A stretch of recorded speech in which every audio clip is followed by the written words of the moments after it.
ઉમરાળા તાલુકાના હડમતિયા ગામે એસટી ડ્રાઈવરને ઢોરમાર માર્યાનો બનાવ સામે આવ્યો।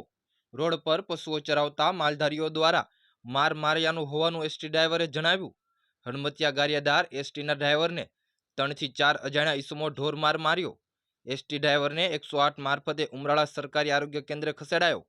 ડ્રાઈવરની હાલત ગંભીર જણાતા ફરજ પરના તબીબીએ ભાવનગર સટ્ટી હોસ્પિટલ ખાતે ખસેડાયા। સમગ્ર ઘટનાની જાણ પોલીસને થતા પોલીસ ઘટના સ્થળ પર પહોંચી આગળની કાર્યવાહી હાથ ધરી। Bureau report Umrala.